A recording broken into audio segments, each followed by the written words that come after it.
Correct? That's correct. All right. You caught it. We start with the way we started, or do we go roundabout? We're actually going to go next in line to Virgil. Okay. This is 2 minutes, closing statements. You don't have to rebut them. You can say anything you like. Again, thanks to Free and Equal, thanks to Larry King, thanks to Gary, Rocky, and Jill. Open up the process, give broader views to Americans, and we will have a better and greater country. 4 things that we've got to do right away. I repeat, balanced budget now, not 10 years down the road like Obama and Romney are talking about. Jobs in America for American citizens first. I am the only candidate that has advocated a near complete moratorium on green card foreign worker admissions into this country until unemployment is under 5%.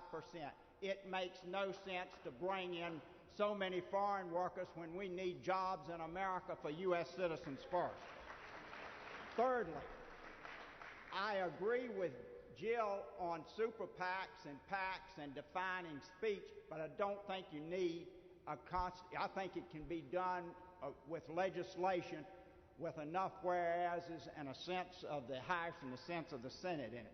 I want to see political action committees eliminated, individual donations only, full transparency, and we need to end the super PACs that are totally just about controlling federal elections. It's time for a grassroots candidate like Virgil Goode to be president, and he'll work for term limits too.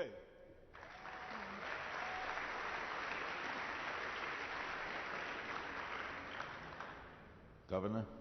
I would not be standing here before you right now if I didn't think I could do a really good job as President of the United States. And I am basing that on the resume that I have. I've been an entrepreneur my entire life. I started a one-man handyman business when I was a junior in college and actually grew that business to employ over 1,000 people in Albuquerque. It's amazing what can happen when you do what you'll say you'll do and when you show up on time. It's just amazing. Now, I sold that business in 1999. Nobody lost their job. Business is doing better than ever.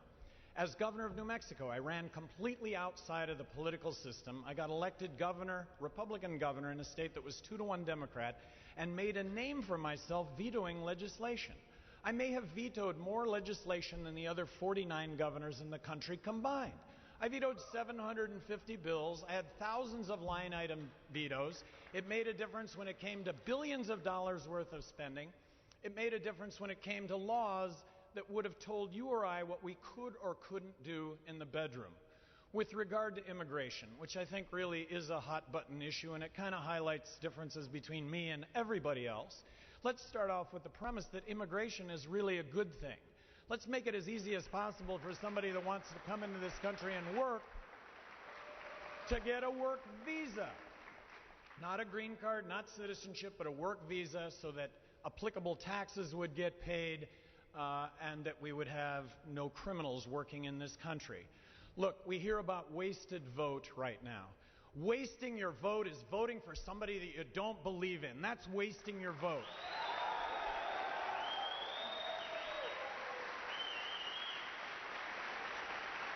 I'm asking everybody here, I'm asking everybody watching this nationwide to waste your vote on me. Vote for me, Gary Johnson, and you know what happens? I'm the next president of the United States, and I guarantee you nobody will regret that. You'll find somebody with no quit. You'll find somebody that will wake up every single day and take on the debates and the discussions that need to be happening in this country and aren't happening today because of a lack of leadership. Thank you, Governor.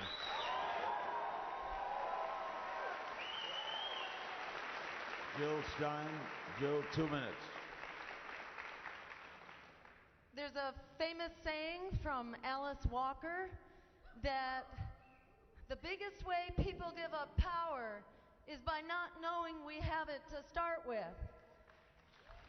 In fact, there are 90 million voters who are not coming out to vote in this election.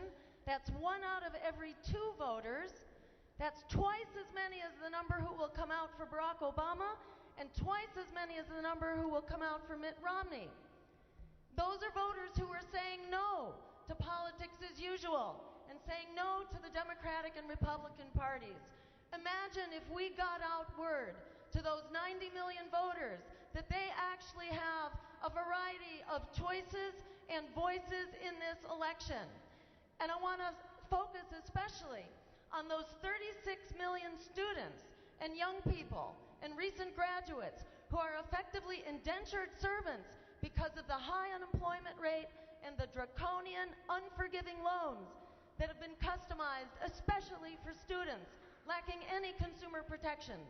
If those students decided to stand up and go to the polls and come out and vote for free public higher education, for ending student debt, for bailing out the students and breaking up the banks instead of the other way around, which is what they are doing, we could turn politics in this country on its head on November 6th. I encourage you, go to my website, get the word out. There is a choice in this election to take back our democracy, to create jobs for everyone through a Green New Deal that will put an end to climate change and make wars for oil obsolete. We can do this now by standing up and making it so. Thank you, Jill. And finally, Rocky Anderson.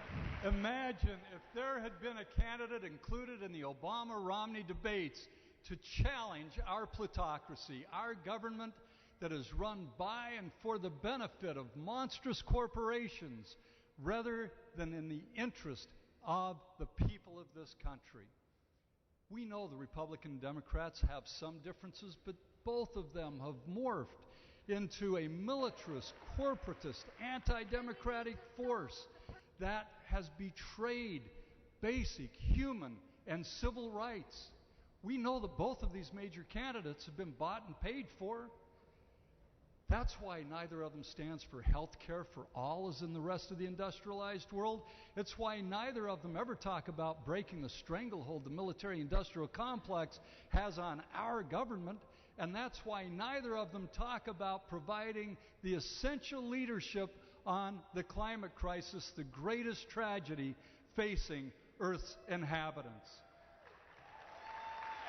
Obama and Romney have refused to discuss the corrupting influence of money flowing from Wall Street banks, from the insurance companies, the pharmaceutical industry, the fossil fuel industry, or military contractors, because they are the recipients of that corrupting money. And neither of these dominant party candidates will have called for federal protection for marriage equality. Neither of them have called for an end to poverty, an end to the insane war on drugs, or for the implementation of a WPA-like initiative that would hire millions of workers. So thank you to Christina Tobin and Larry King and Free and Equal for providing this opportunity to present democratic solutions in the public interest on which we can all work together far beyond this election.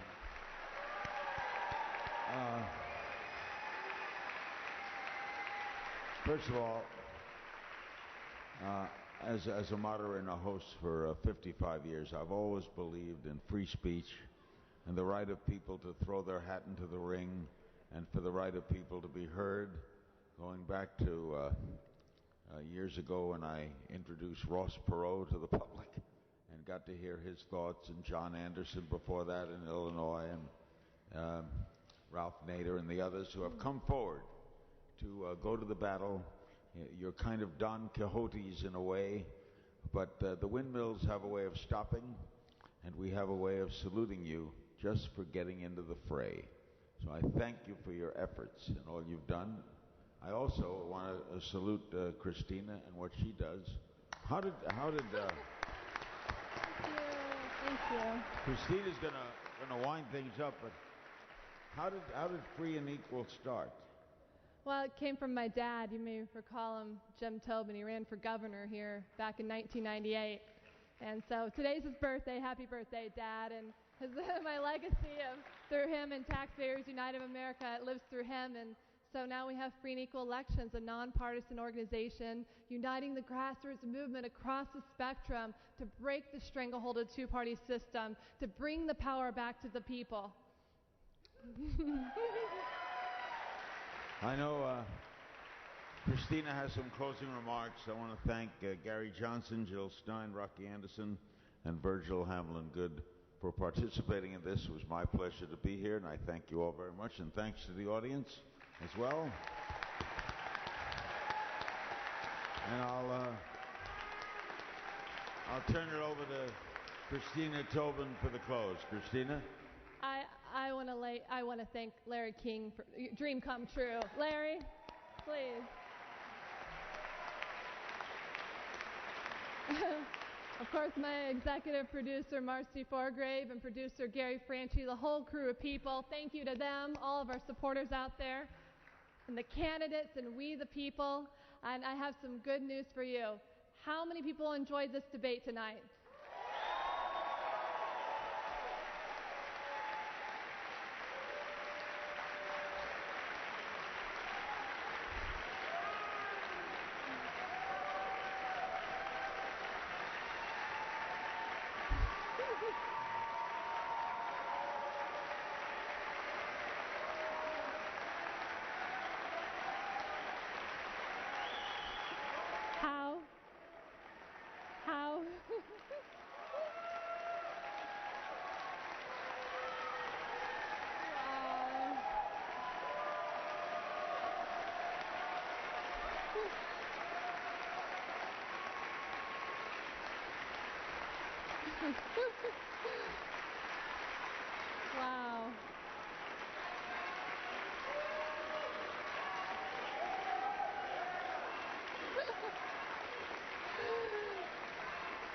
Wow. How many people want to see a second debate?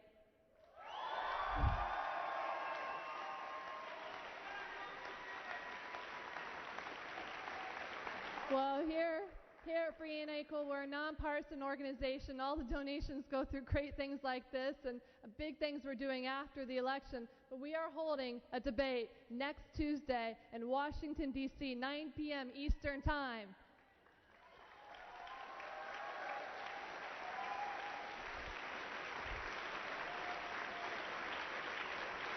And thanks to one of our sponsors, Rob Ritchie with fairvote.org, we're going to implement instant runoff voting. And you can go on our website tonight to vote for the candidates that you want, the two candidates with the highest votes at Free and Equal, freeandequal.org, through instant runoff voting. The same the Grammys use. Rick gets rid of the spoiler effect.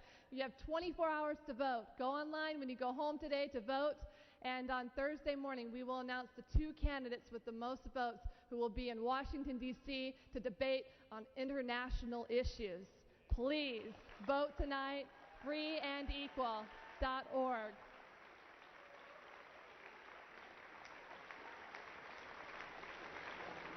So thank you, Larry. Thank you. Thank you all very much. Great pleasure being with you. Always love coming to Chicago. Thanks very much. We the people. We the people. Good night, everybody.